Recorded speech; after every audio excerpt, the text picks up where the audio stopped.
Hi, this is Praios and I'm a professional gambler. Today we will again look into some tips and tricks from Phil Galfond. This video will be called 5 more low stakes poker hacks. We also talked about the first video of his, where he also talked about low stakes strategy. We will do the same again. I don't quite remember what tips I personally gave in the first video, but so some of this might be repetitive, but this would be my tips. I think it's also be more than 5. So if you play online, you should use every help you can get, and I would personally use HUD, a heads-up display. It's great to track your results, and you can also do after-session analysis of yourself and also your opponents. So this could be very helpful if you're facing the same regular all the time. Then you can find out his leaks and exploit him better. You can also work on your own leaks. And it could also help you to play way more tables, as you don't have to pay that much attention anymore, because many stats will be recorded automatically way better than you can get them at the time. So, for example, the VPIP, the VPIP, how much money people put in and stuff. And yeah, you will find links to Holdem Manager in the description as well, or below in my Twitch. And yeah, this is also a side sort of a thing of personal preference. You can also use another product that's called Pokertracker. And I think there are some more out there even, but I only used these two and Holdem Manager primarily. So my recommendation would be use Holdem Manager. And yeah, let's move on.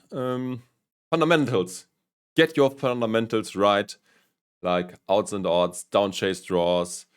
Yeah, now want to fold. Now learn about implied odds. So it's not only about the odds you get immediately, but also the potential money you can make on later streets.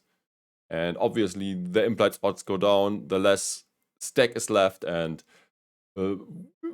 if less betting rounds are there, this is also going down.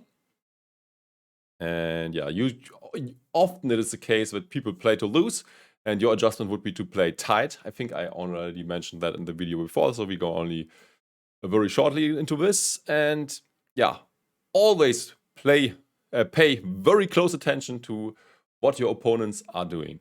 I mean, this is a general tip for poker. Always, like, yeah, you want to see what your opponents are doing, what their leaks may be, and then yeah, adjust accordingly. Also in low stakes, very important, you have to keep the rake in mind. And it's often not about beating the other players, because they are often quite weak, but the rake is insanely high, and you have to beat like the house and the other players. And that's quite a challenge often. So if you still can get good rakeback deals, make sure to get these, because this can add a lot to your win rate. I mean, if you play like 20 BBs per 100 because you play very low, in rake, you should make sure that you get like half of it back. So this would add like 10 BB to your win rate. So yeah, rakeback deals, very important. And yeah, I also would say that GTO is not needed, or not necessarily needed, in this stage. So it is fine to just use fundamentals and exploitative strategy instead. Yeah.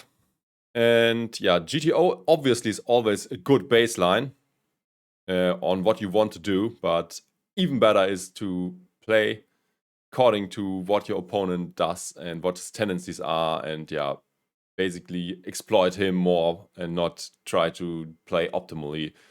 GTO always means you play against someone who is playing perfectly. So GTO assumes a perfect opponent and you play perfect as well. So you want to have like the best response possible against someone who's having very good ranges. And this is normally not the case. So play perfectly against the range you assume your opponent has. And you should make sure that your assumptions also are good.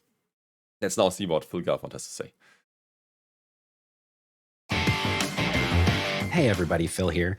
I recently made a video, top 5 low stakes poker hacks. In most of my top 5s, my producer Thomas asks me a question that I have not prepared for, and I rattle off what I can off the top of my head. Because you guys like that so much, I wanted to make another video along the same lines. So this is gonna be the next 5 low stakes poker hacks. This time I've prepared my answers, so it'll probably be better. He's actually prepared. If you watched the last video, you could probably click on somewhere. I was resistant to the term hacks. I said, you know what, I'm going to call these tips. Because low stakes games can be so exploitable, can include such weak players, I actually think that hacks is appropriate because you make one adjustment and it actually does. I'm actually not sure how true that is for today's online environment. Because, yeah, even on PLO 100 or PLO 50, which I downplayed PLO 50 actually, but PLO 100, people are decent, and a lot of Eastern European regs are there that play very good. I mean, the edge is not good, not big against these guys, especially taking into account that the reg often is also high. Improve your win rate significantly if you execute it. So without further ado, number 1, be nitty against 3-bets. This is not going to make you money, it's going to save you money. A lot of players in low stakes games miss. Yeah, this is again no limit hold'em strategy.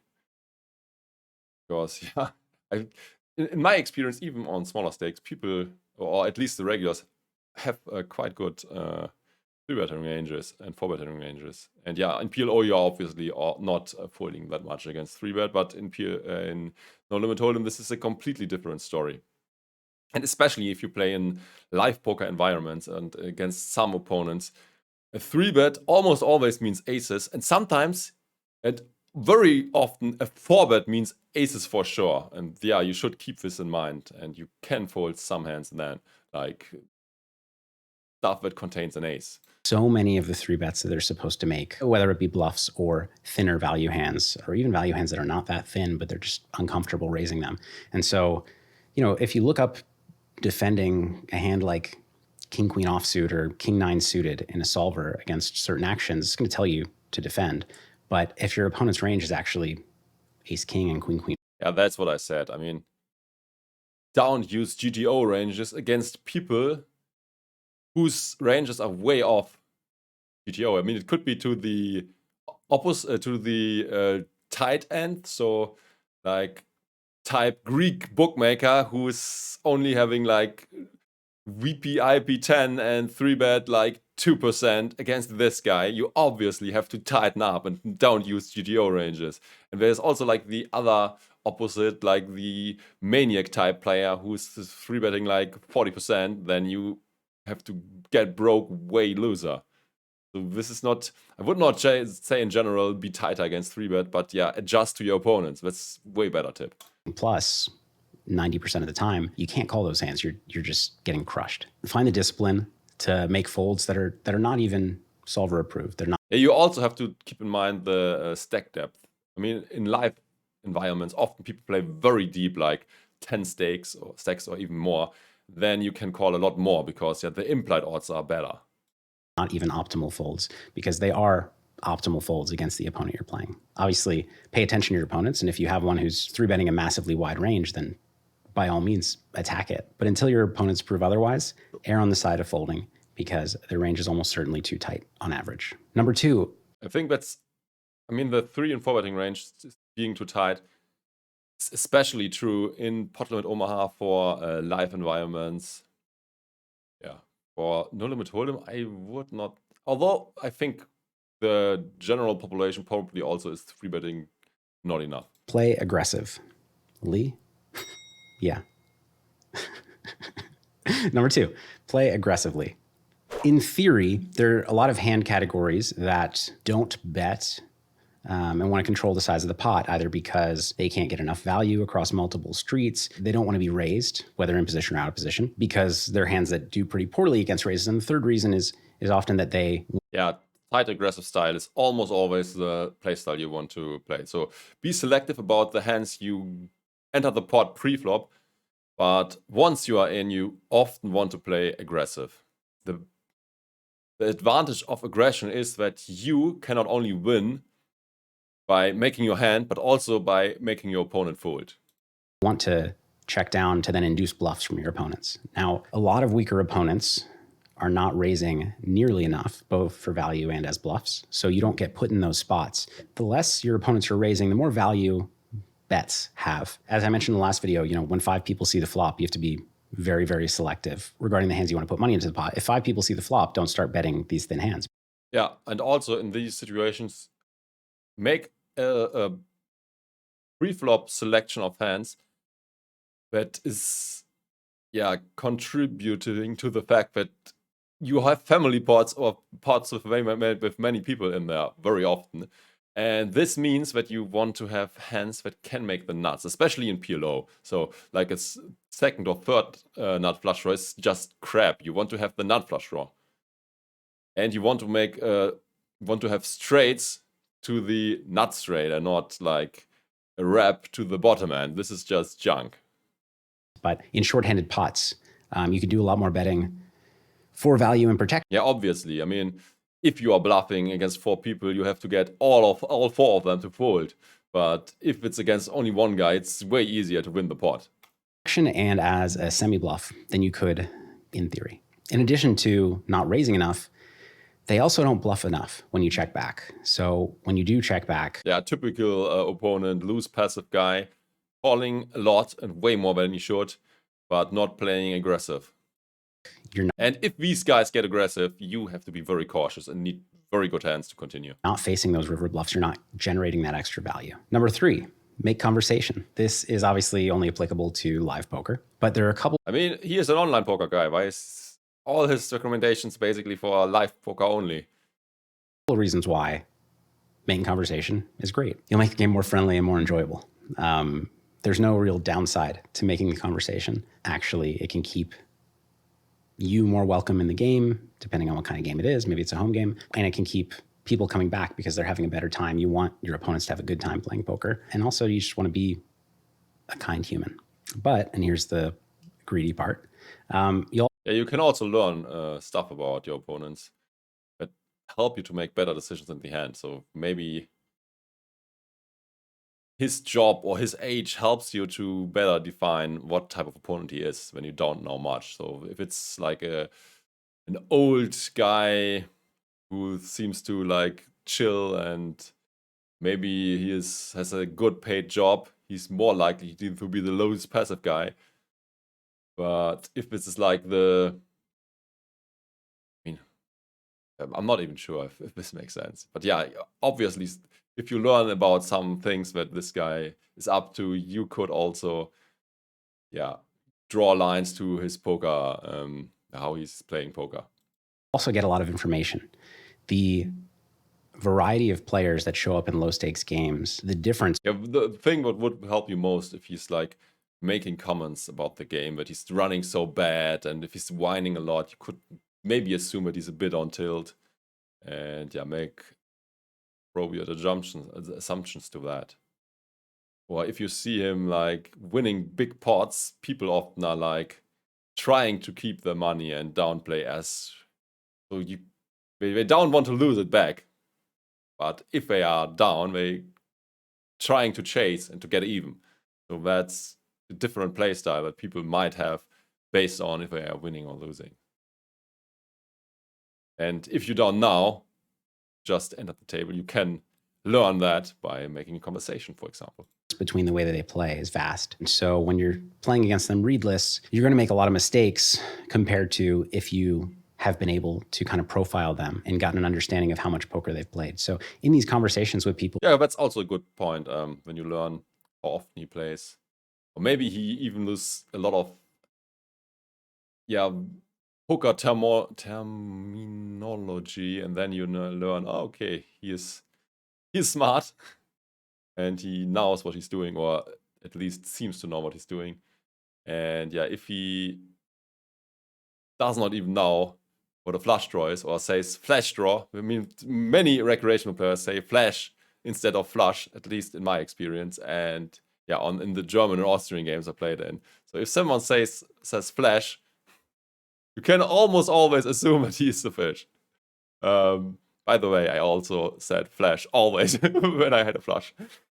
And was kind of funny when one of the other semi-recs always said like, no, this is called flush.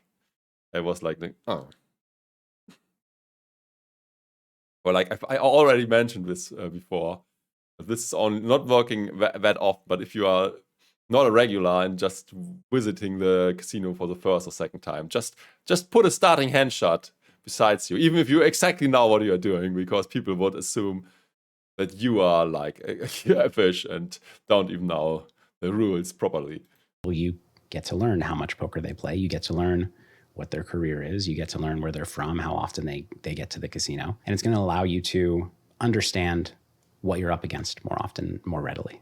You can actually get a lot of information in tournaments. Tournaments attract all kinds of players. An anecdote that illustrates this, a close friend of mine was deep in the main event. He's really nice and friendly and talkative, so he is striking up conversations with lots of people. The main events. Yeah, you would also want to be very nice always, because a lot of your ability to make profit and earn is about being able to enter the best games. And if you are a very friendly guy who everyone wants to have around, you obviously get invited to great private games, and this is what you want. So you have to socialize.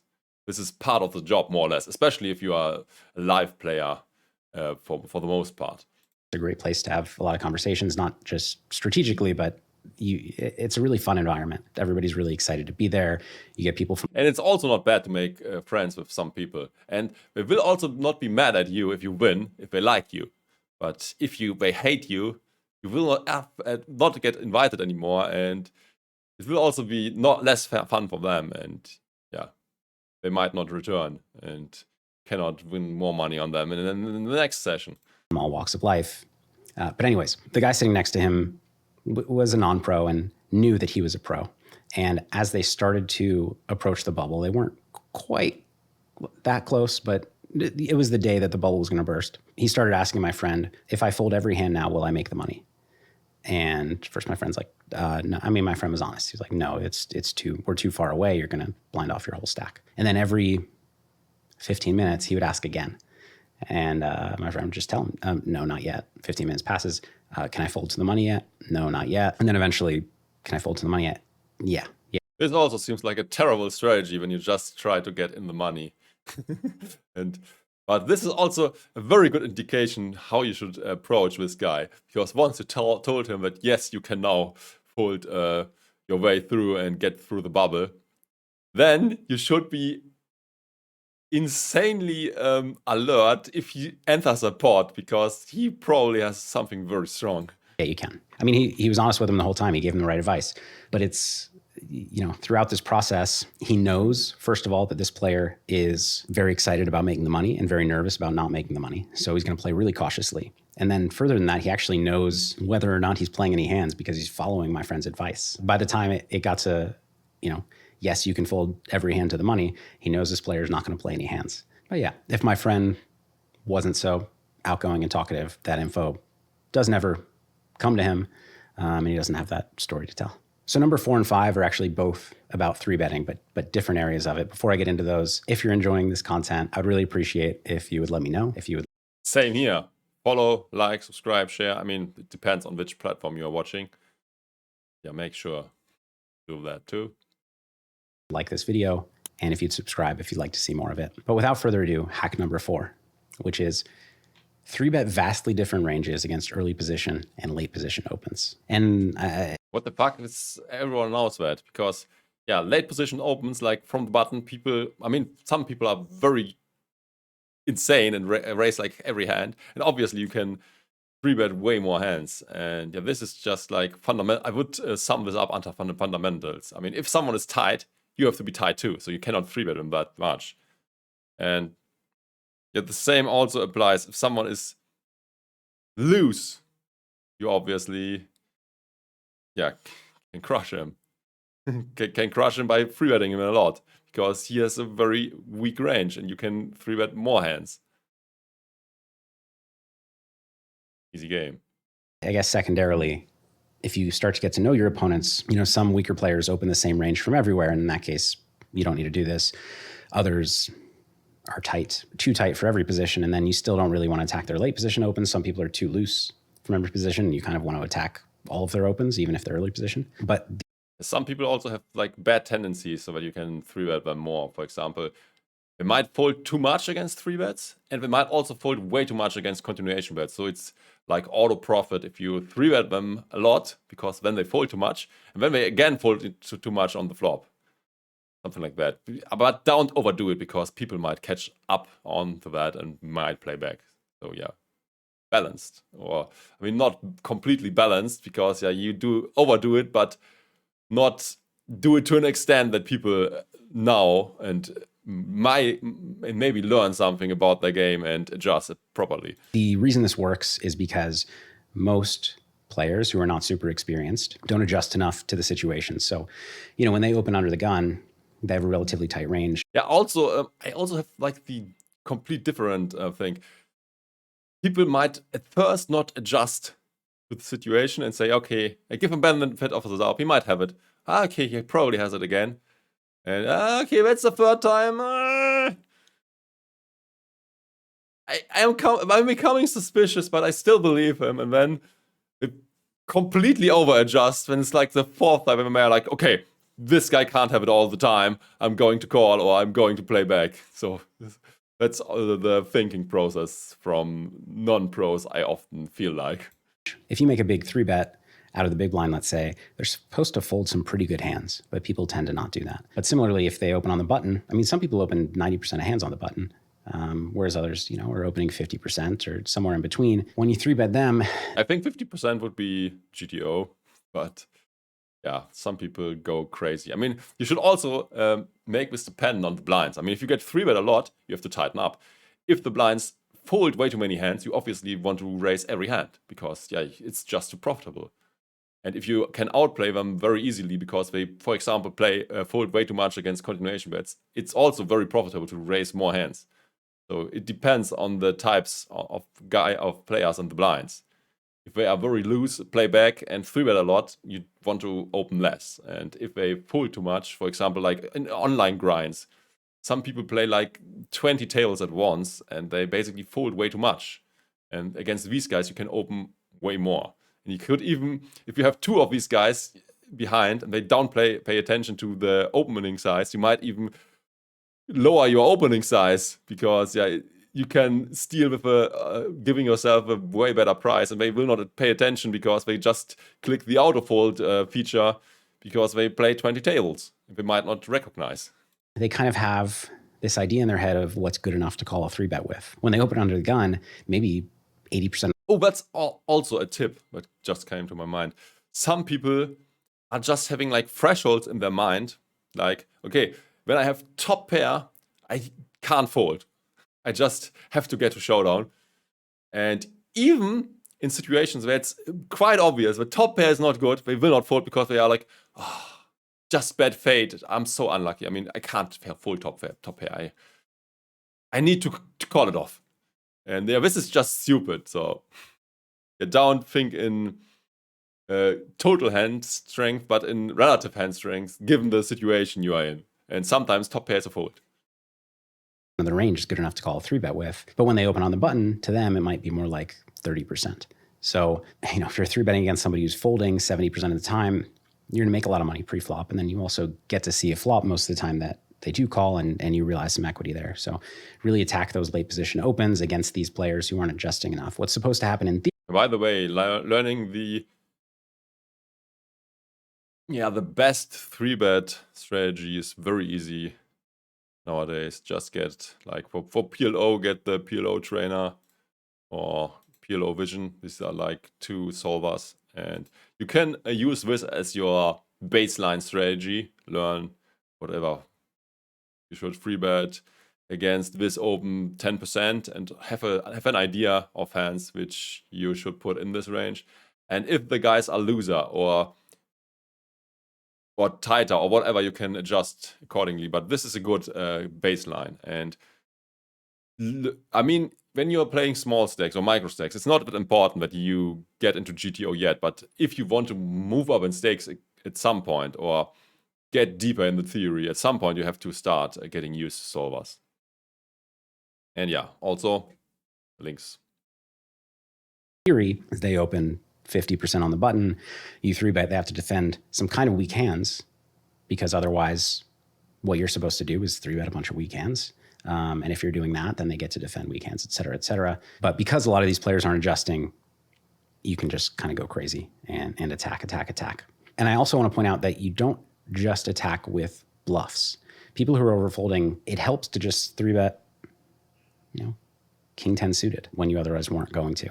I mean, that works well as a 3-bet against button opens, whether they're loose or tight. But I just want to illustrate that. Don't 3-bet a super polarized range against them, like Queens plus and 7-6 suited and 9-3 suited or something like that. Just 3-bet a lot of everything. Even the hands that are pretty good are going to overperform when they're folding so much. Number 5, which is also about 3-betting, is essentially isolate weaker players. Isolate refers to either somebody's limped and you raise to force other people out of the pot so you can play with them, or somebody... Yeah, that's also a fundamental strategy in my mind.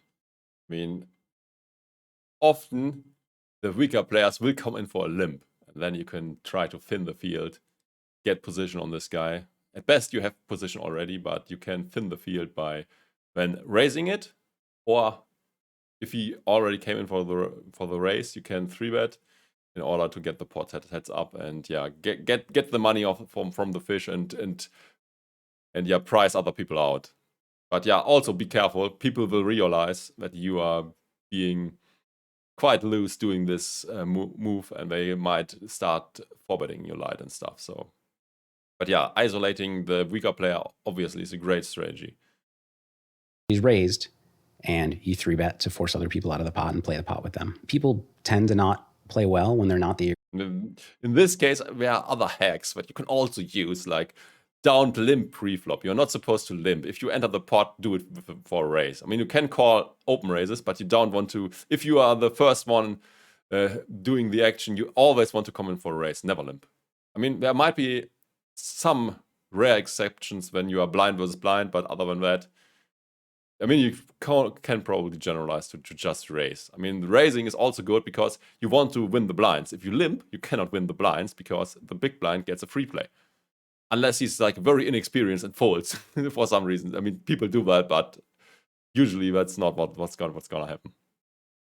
And another hack would be that you have to defend quite a lot in the big blind, for example, because yeah, you already put in one blind and you're getting a discount, and you are often also closing the action, and then you are priced in to see a flop often. And yeah, you should, yeah. But this is, by the way, not necessarily true for the small blind, because you are not closing the action, you will be out of position all the time, and there's also at least the big blind behind who can make the pot bigger and stuff. So yeah, small blind plays very tight, but big blind can enter a lot of pots, especially if the price is relatively good. And keep in mind also, it depends also on the open raising size of people. If someone raises in pot limit over pot, you obviously have to defend less than if someone minimum raises. I mean, the odds are just too great. You have to defend basically everything. Aggressor. And if you're at a table with, half the table's weak, half the table's strong, you want to be playing heads up pots against weaker players. So isolating them serves the purpose of isolating them and playing the pot with them more often. You should especially do this in position, because then there's also another hack that comes to mind.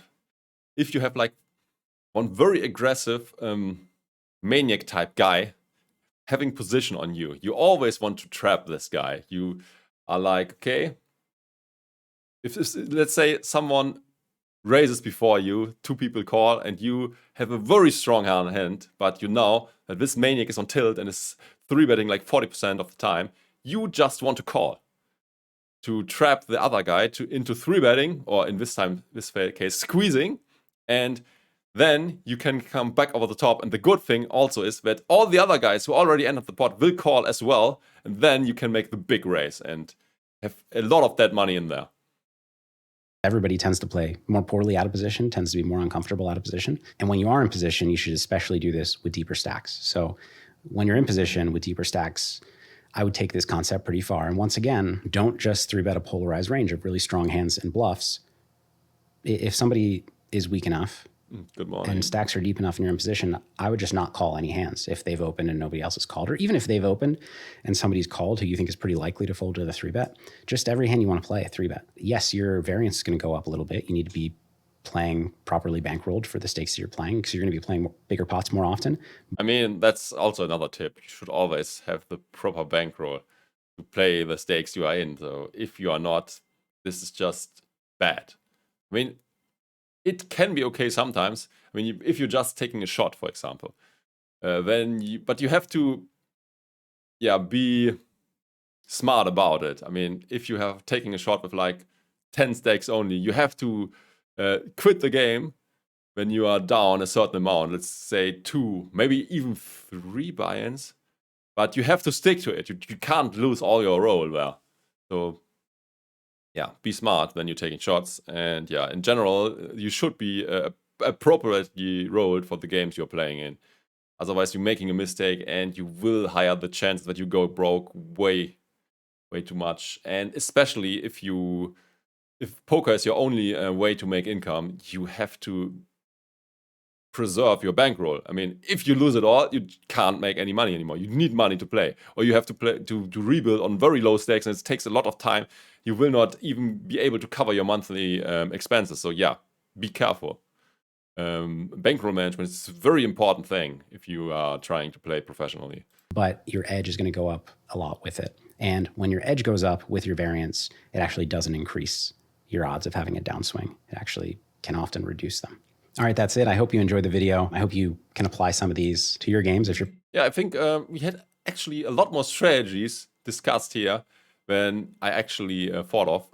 I think it's a good video, especially for people who are starting off and might not know all the tricks for small stakes and stuff. And I mean, he's doing the outro. I will do the same. Like, subscribe, share. Consider to buy any of these programs who might help you on the journey to get better. By the way, there's also another thing. If you are not familiar with all the concepts like outs and odds, implied odds, starting hands, it can help. I mean, it depends what type of player you are to get one of these coaching sites, because you will have very experienced poker players explaining what they are doing or explaining concepts, and if you learn best this way, it helps a lot. And also, but you can also use all the free content. I mean, there's a lot of great stuff out there, and you don't even have to pay. I mean, my channel is an example. I mean, at least I hope so. I mean, this is like, praising myself, so probably shouldn't do it. But there are a lot of free stuff out there where you can learn a lot. Or go to Twitch, watch a good player make his decisions, and also think about it in your own head. And then you can learn and maybe get how the thinking process of good players is. And if something is like you are completely disagree with this guy, you can also do the analysis yourself and learn more this way, because nobody's perfect. And this also helped me a lot when you just like look into hands of other people, and then you are like, might be okay, but he played it great, or you might be, this guy is an idiot, and then you can try to find the answer for yourself. This is also like very educational. Okay, I think that was it. Signing out. Good luck at the tables. Bye until next time.